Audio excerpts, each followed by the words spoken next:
All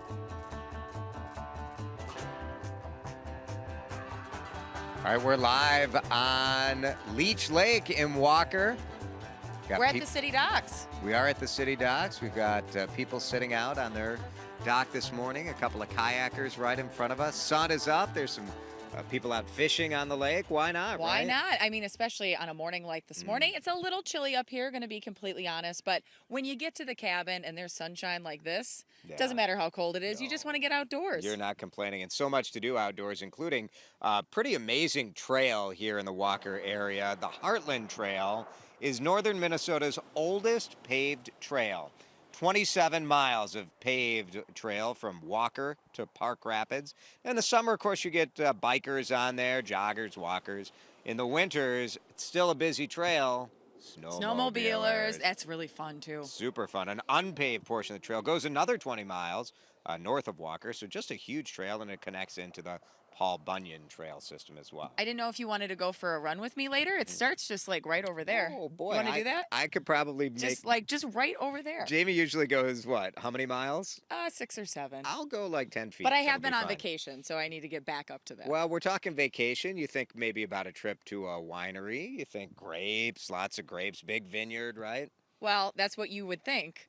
Right? But at one Minnesota winery, they don't use any grapes whatsoever. It's the one ingredient the Schusters decided to leave out of their wine.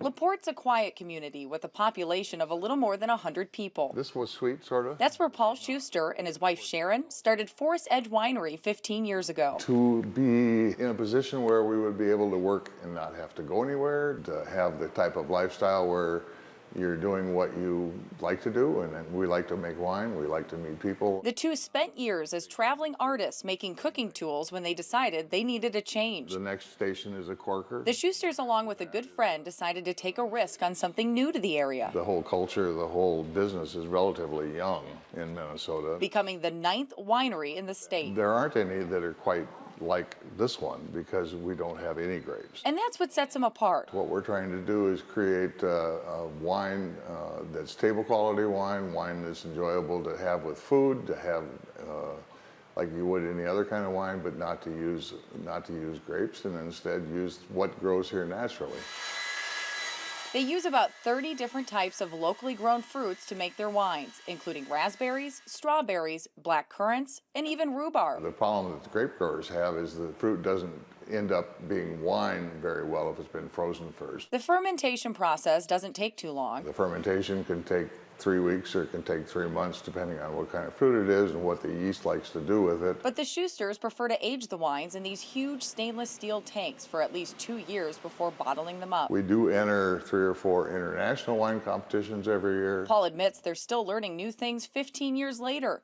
But the one thing they do know is they're happy with how far they've come. It's a little different than other professions when if you're not doing anything, you're not doing anything. Here, I can look like I'm not doing anything, but the wine is aging. Now, Paul tells us this is one of the most popular. It's the rhubarb wine. This is the white rhubarb, but there are 4 different kinds of rhubarb wine. The apple wine also very, very popular. I noticed your glass is empty. I'm empty, yeah. And let's just say we just did this for TV. I haven't been pounding wine this morning. Uh-huh. I haven't. So it's beautiful up there, and you don't have to go to Laporte to get the wine. They will ship it to you. It's called Forestedge, and they ship it to Minnesota. They'll ship it to, depending on what the laws are in other states, they'll ship it there as well. And Jamie, what do you think? Rhubarb wine, you think, is this going to be overly sweet, no grapes? I was actually worried that it'd be too tart, but the tart kind of comes at the end. I think it's actually pretty good. Yeah, I am very, very surprised by it. It's nice. It's really nice. Yeah, Are you very guys different thinking more from of like a dessert wine? Is it more of a dessert sort of thing? No, it's pretty dry. It's a summer wine, like sitting on the dock. It would be lovely. Here's some cheese and crackers if anyone wants to bring us some. Well, we will not turn that away for sure. All right, nothing to whine about with that assignment this morning. Oh, I like that. I like it. Have fun, Very guys. funny. Thanks, guys. We'll check back with you.